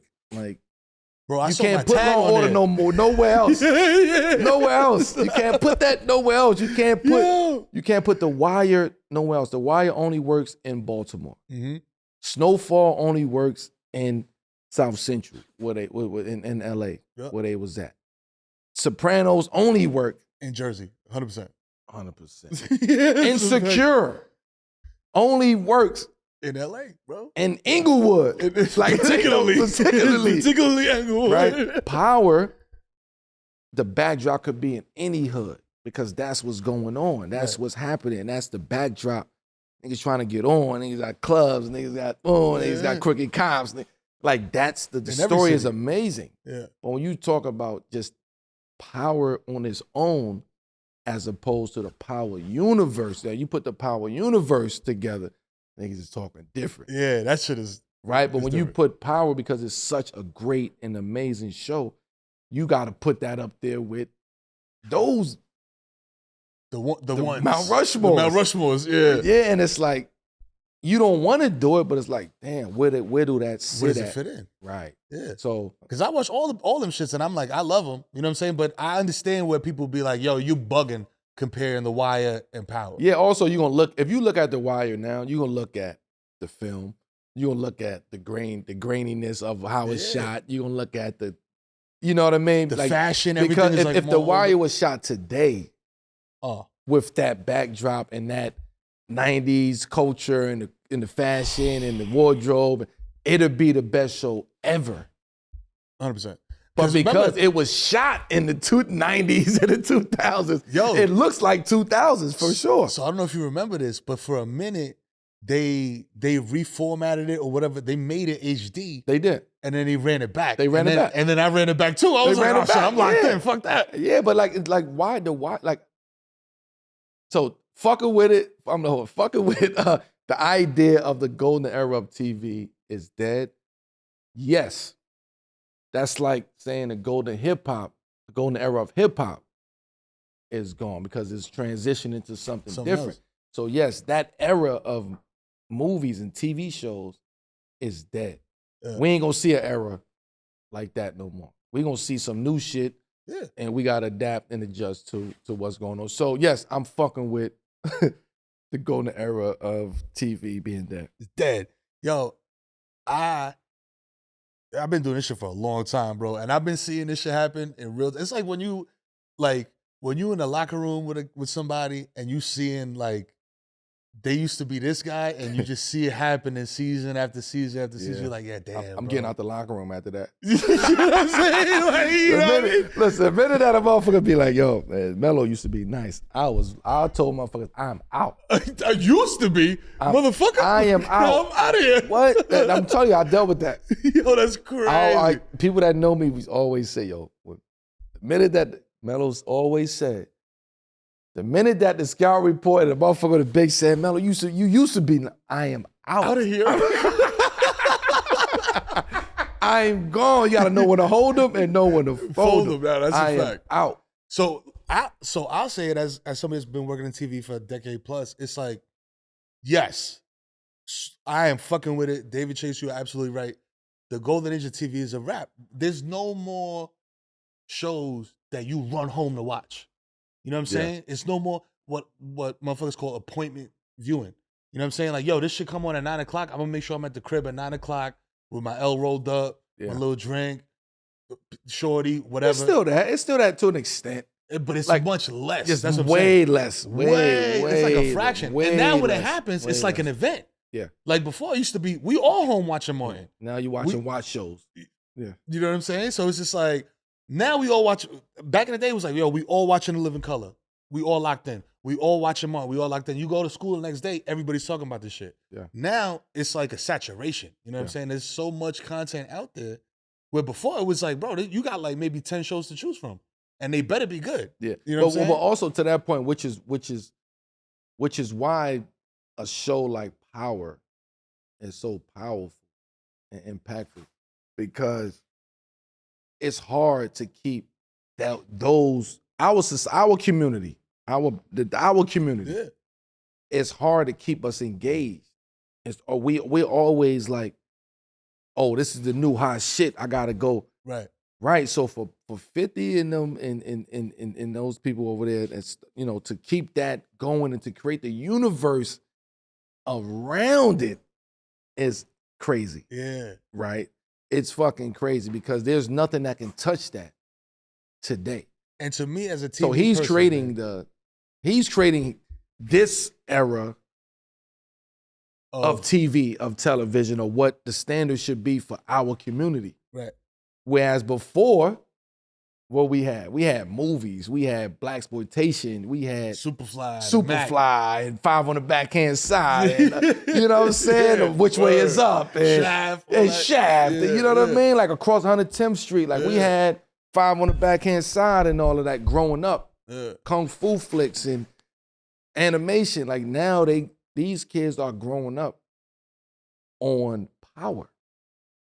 You get what I'm saying? Yeah. And it's a lot of people. I see the Wire I grew up in. Like I know it. So I'm speaking on people that I grew up with that comes from that, which is particularly Baltimore, West Baltimore.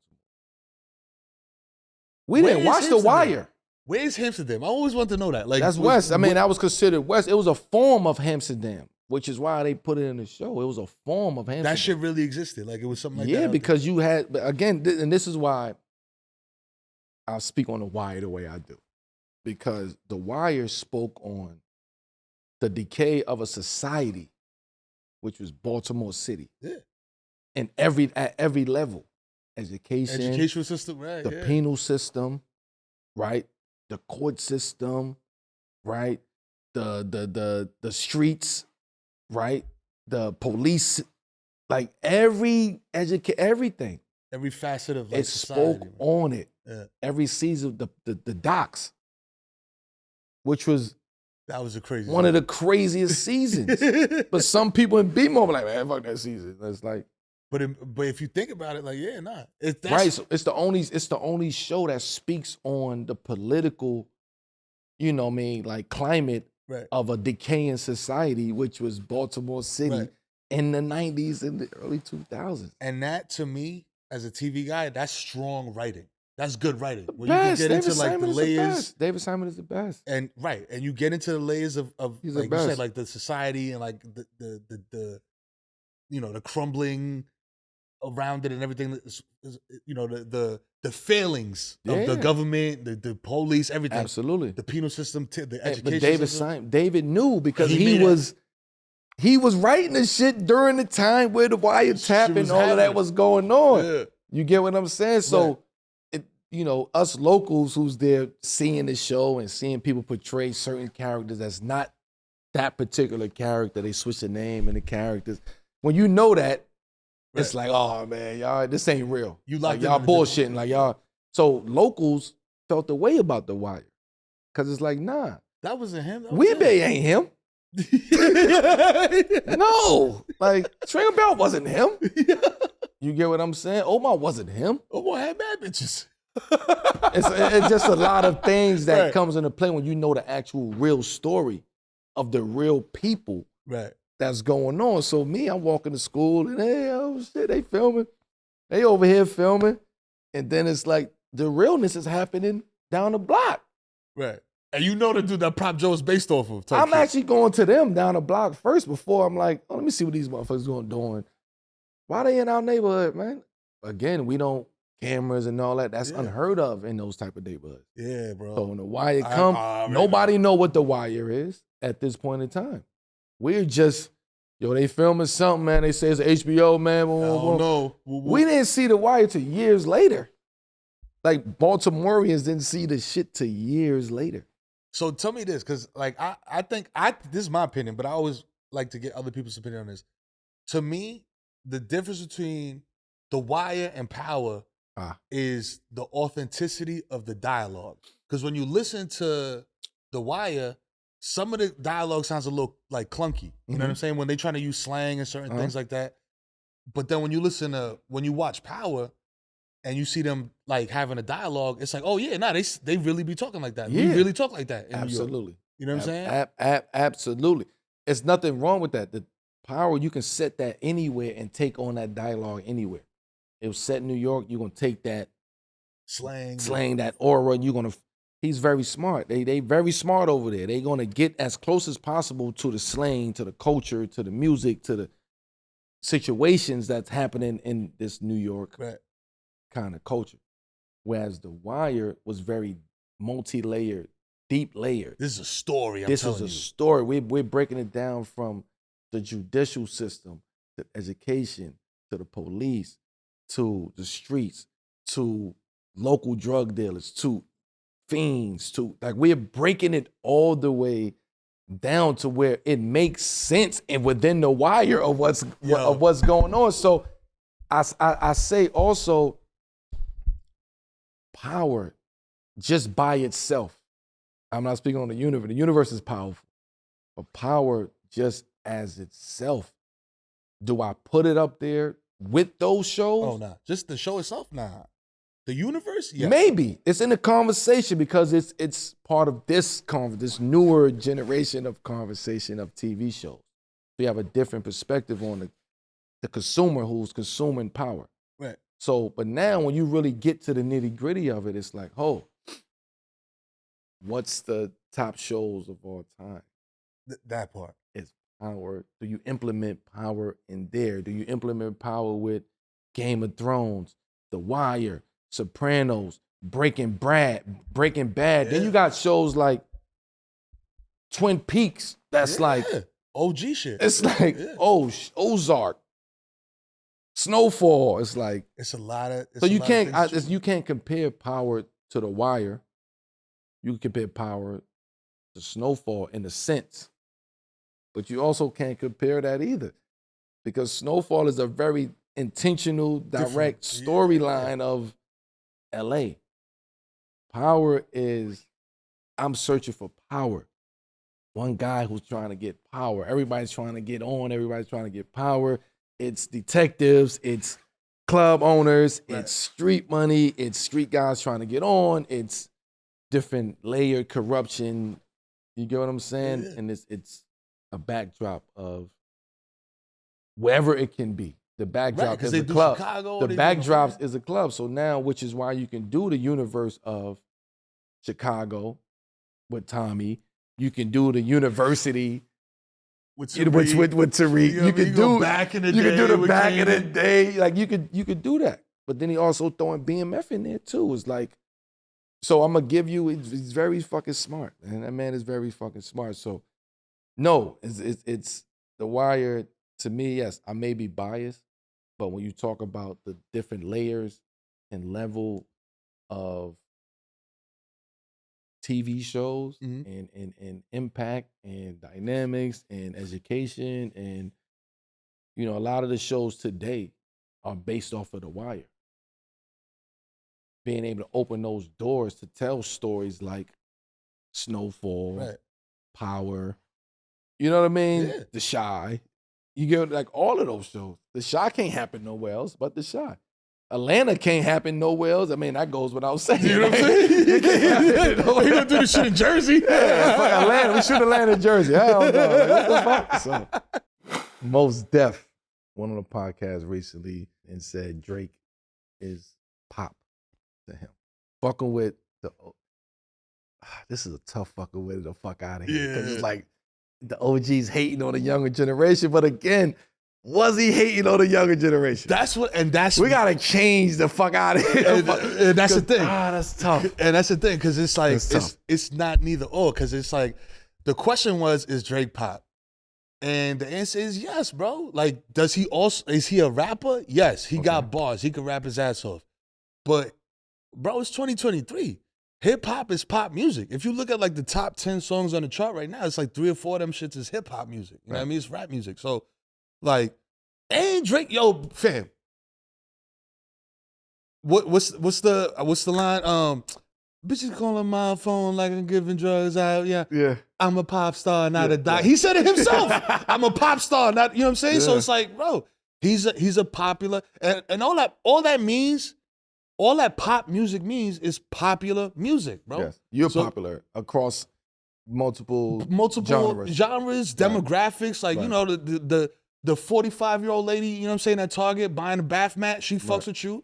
The 15-year-old at high school, you know what I mean, sophomore fucks with you. You got a big reach. So I didn't really look at it as hating. I really looked at it as like Most Def being like, yo, I'm like, this is what I do. Right. You know what I mean? And Drake does what he does. You know what I'm saying? And I didn't really look at it as hate. Like, to me, it was just like an OG, like being like, yo, this is what it is. You know what I mean? So I know that was like the mad political answer. No, that's real. It's real. It's real. It's real because it's and I'll get your answer one way or the other in a second. But it's real because it's like we can't even have discussions no more, like about like older, like once you out of supposedly like out of the game, like retired, you're not supposed to have anything to say about anything that's coming. Oh, he's hating. Player or it's coming back. So it's so it's like, oh, he's hating, or he's this, or he's that, and it's the same thing in music. Now it's a bigger, it's a disconnect in all industries, sports, music, entertainment. It's a disconnect where the older generation is just older generation going, you know. An older generation is going to see things totally different because they done been through it already. They done seen it. They done heard it. They done experienced it. So, yeah, it's going to seem like we have a lot to say and we know it all. No, we don't know it all. We just going off of experience, and we are able to look back in hindsight as 2020 to say, yo, Mero, Nah, yo, don't do it. Don't wear that Giants jersey here today. This doesn't go for most because he wasn't hating. Nah, but that's just, what I'm saying. Just a question. Just a question. So to answer the question is fuck out of here on the framing of the question. Cause like it's very black and white. Like, yo, OG hating on a young rapper. Yeah, that's crazy. That's not what this is. Yeah, This is most being like, yo, listen, I came up in this era of this is what hip hop is, you know what I mean? Lyricism, this, that, whatever. And he did that, but he also added this, talking about adding shit to your bag. You know what I mean? He had the bars. He's like, yo, I got bars, I can rap. Now I'm gonna add a little melody to it. Now I'm gonna sing a little bit. You know what I'm saying? On top of that. So it's like, how could you be mad at that? It's like a player, like, yo, he ain't got no shot. He can't shoot the three. He comes back next year, he's shooting 46% from three. Jason Kidd. You know what I mean? Like, you feel me? And it's just like, yo, he added that to his game. So to me, he was just saying like, yo, the dude is a pop star, which he is, man. Come on. He's out here hanging out with fucking like, you know what I mean? Like, shit, whatever show is popping, he's hanging out with them. He's on the Kai Cenat stream. Like, you know what I mean? He's out here being popular. I don't fuck with it. It's really fuck out of here. Not most, but like if there are OGs, and I know there are OGs. Oh yeah, of course they are. Yeah, that's just hating, and on, you know what I mean, like hating or like just disgruntled or What for whatever reason it is that you just dislike something that the younger generation is doing. And there's a lot of motherfuckers like that. That's true. Oh, it's a majority of them. Oh, yeah. Most was not that guy, but a lot of motherfuckers is just like, bro, my last year was 05. Yeah. So that was my last good year. So fuck everything after that. Shout out to somebody. So I'm it's fuck out of here for me, because you can't be mad at somebody who ascended his, you know what I mean? Like his portfolio in the sense of like the genre. Right. Like I took a genre which was hip hop, right? Y'all say I can't rap, and I rap. Boom, his bars. All right. Then y'all say I sing, I sing. And I get on the best songs with the best singers. And I get on the best rap songs with the best rappers. And I do what I do. Oh, by the way, I'm over here in Abu Dhabi, Qatar, doing my thing globally. Globally, bro. I'm about to go to Colombia and make this song just for Latin America. With fucking J Balvin or whoever, you know what I mean? So that is, you know, an appreciation of elevation and growing. You know, if you stay stagnant, you don't grow. In his sense, that's in any rapper's sense, that should be the sense. Like we want to grow. We want to grow, and we want to grow. We want to start out with being who we do this, boom, boom, boom. We gonna talk about our upbringing, our hood, our family, boom, boom, boom. Then now we got it's the evolution of what's happened next. Oh shit, I gotta start. Let me tell you. I don't want 5,000 no more. I want 60,000. I want stadiums. How do I get to the stadiums? Yes. You gotta broaden your reach. You gotta expand those wings. You gotta give them the D-Wade statue. Yo, this is my genre, man. You fucking out of here. The D-Wade statue. You know what I mean? So I'm fuck out of here when it comes to OGs hating. Don't hate, man. On the younger generation. You know what I'm saying? Put them on. Give them game. You know what I mean? Speaking about disgruntled OGs, you know what I mean? We have a young OG up-and-comer. The OG is the one that's mad. Because we got the young up-and-comer, you know what I'm saying? Young, you know what I'm saying? Baller with a capital B. Goes by the name of Kiyan Anthony. Recently did an interview where he had this to say I heard about that. about some OG's hoop skills. Hey, that young ass generation. Fuck is wrong with this generation, man? Yeah. Can't wait to bring him on here. Yeah. What's going on TikTok? I'm here with my boy once again. What's the words? Kind anything you already know. Don't lie when I ask you this. How old are you? 16. So you versus your pops at 16. Who won in one-on-one? Nah, I'm frying him. You frying him? Time out. Stop the tape. Stop the tape. Oh. He said that shit so calm. Melo, he said that shit so crazy. He said, nah, I'm frying him. Easy. What? Light. Is that what he said? I didn't hear what he said. He said, no, I'm frying him, bro. Like that. Like. Don't lie when I ask you this. How old are you? 16. So you versus your pops at 16. Who won in one-on-one? Nah, I'm frying him. Word? Frying him? He wasn't nice until he was 17. He wasn't nice until he was 17. Oh, so See how you they got some disrespect? buckets from him. Right. See how they Okay, cool, okay, disrespect? cool. He is What's your his growth go-to spurt. Hold on, keep move, going, keep Game going. on the line. See how they What you wanna win a disrespect? game? He think he know me. Hezzy pool. Between Hezzy pool, it depends. I might try to get foul or I might get a bucket. That's your scene, man. Are you shitting me? What is going on with the youth today, Melo? Are you shitting me? Shitting me? So, yo, I feel like I know the answer to this already. You fucking with it or fuck out of here? Is Kai's better than you at 16? I'm fucking with it. I'm fucking with the fact that he believes that. Right. And like he exude that confidence. Right. Calm, too. Calm. Like it wasn't Now I'm like, frying him, bro. usually at that age that you ask a question like, No. it's like, Immediate. I'm frying him. I'm frying him. So this man, you've been thinking about this. You watching tape? Oh, this man, you've been really thinking about this. So, no, fuck out of here, Kai. Sorry, I'm speaking to my sons. I don't want to curse at you, but fuck out of here. You know what I'm saying? And also, he got some shit at 16. He got some shit at, hold on. He got a bag. I got to give him his I flowers. seen the tape. He got a bag. He got some shit at 16 that I wouldn't even fathom of doing at 16.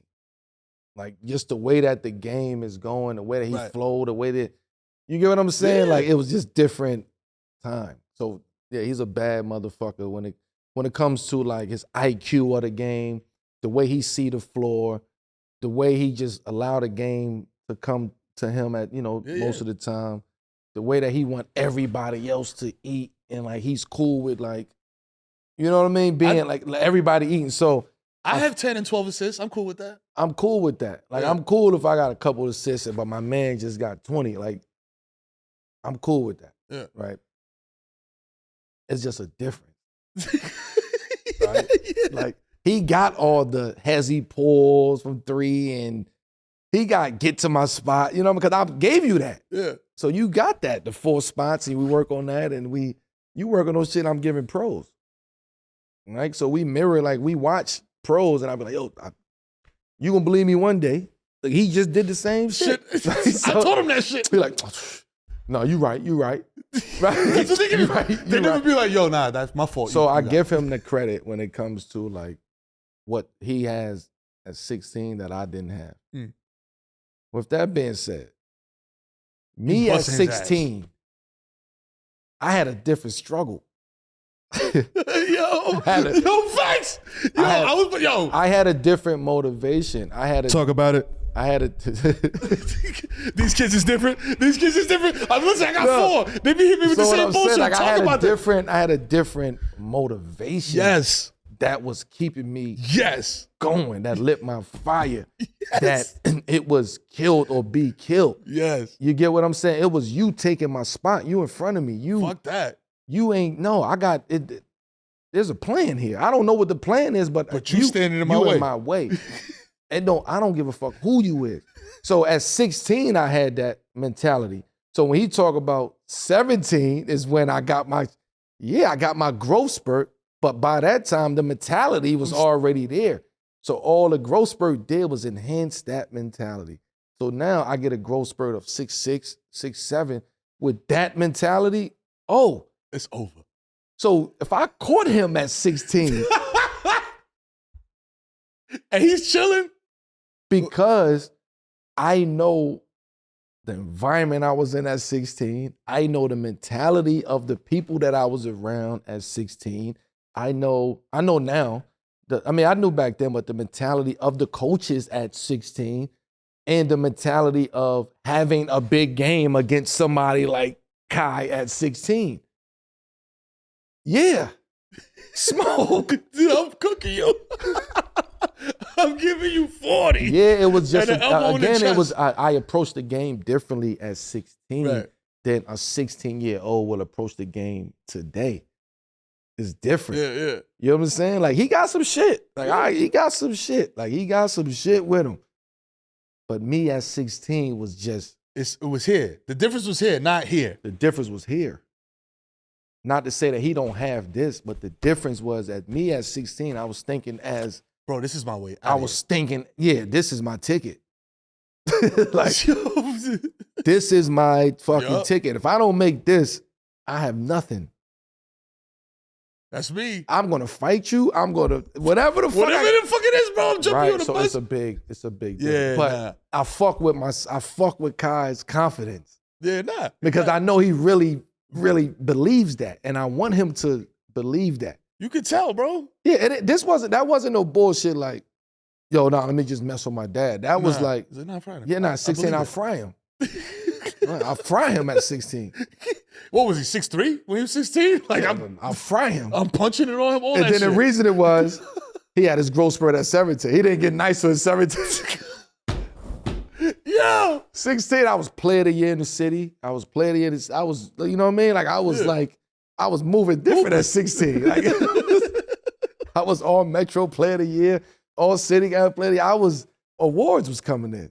You get what I'm saying? So at 16, now that summer come of 16 going to that junior going to set, it's over. It's like, I don't give a fuck who you put on the schedule at that point. I'm giving whoever 45. Yeah, so it's like, again, you're on my way. So with him, yes, he has one of the best IQs at this age, basketball IQs at this age. He plays the right way, a little bit too passive at times. He's not as aggressive that I would like him to be. Right. But he have his, when His he own goes, game. he goes, right? Yeah. He plays at his own pace. You're not going to speed him up. You're not going to, you know what I'm saying? So that's what he got. I didn't have that. You just on I didn't go have the mode. pace and the, you know what I mean? Like to slow down and to get, you know, he plays a different position. Like he plays more of the point guard now. With me, it was, I'm fast breaks. Let's go. Fast breaks. Throw it out. My teammates Outlet. knew at 16, listen, we need a bucket. He's out. Rebound out. Go. Two outlet pass. You got it. We need it when we come down to get a bucket. Go, Melo. Come on. You know what I mean? My best friend was my point guard. My best friend to this day was my point guard. He's looking for fucking you all day. argue every single day. It's all the players on the team, Melo. It's all the fucking players on the team, Melo. What the fuck is you doing? This to this day. Yeah. Fuck is you doing, man? You ain't the only nigga on the team. You ain't the only nigga. Like it's that. But it's like, But nah, it helped I me get it. learn what a point guard really was because he set that tone. Yo, I gotta get him going. I gotta get him going. I gotta get myself going. We know you the shit. Like we know you. You got it. All right. I'm gonna come to you, man. But goddamn, champ. So again, the mentalities at that age was a lot. Right. So I fuck with his mentality and his confidence, but fuck out of here. Fuck out of here, If you guy. thinking Come you was on, better man. than me at 16. You wildin'. Wildin'. Because my kids be on the same bullshit, bro. Like, trying to be like, yo, Wildin'. you think you could do what I did better? Bro, I did what I did because I had to. You doing it because you enjoy it. You know what I mean? And you got the facilities, you got the access. We had to love to learn it. We had to love to learn You know it. what I'm saying? Like, fam, if it wasn't for the fucking the open mics and the ciphers and I'm roasting and cracking jokes and yo, you funny, nigga, go over here, do this. I'm like, yo, can I do this? I caught a check doing comedy. I was like, oh, this is it. I'm out of here. You know what I'm saying? Like, my kids is gonna grow up with grass in their yard. You know what I'm saying? Like that type of shit. You feel me? I'm like, yo, that's what beaver holes in the grass. You know what I mean? Y'all gonna see wildlife. You feel me? Like Styles P said, yo, He's here's my waking up the philosophy. rabbits and all that. You know what I mean? You're gonna see two deer fucking on the pool cover when you wake up. You know what I'm saying? Like, I didn't have that. You know what I mean? So my whole impetus into getting into what I got into, the comedy shit, the writing, the TV stuff, was to get you up out of here. Copy. You know what I'm saying? So it's like the same thing that you saying. So my mentality, totally different, bro. You could sit down and write some shit, but my shit is coming from here, bro. From 40 years of like being in the trenches and learning to laugh at pain. We had a different why. Exactly. Like I you know what I mean? Like this is the difference. Like I ask my son to this day, what is your why? Like, what is your motivation today?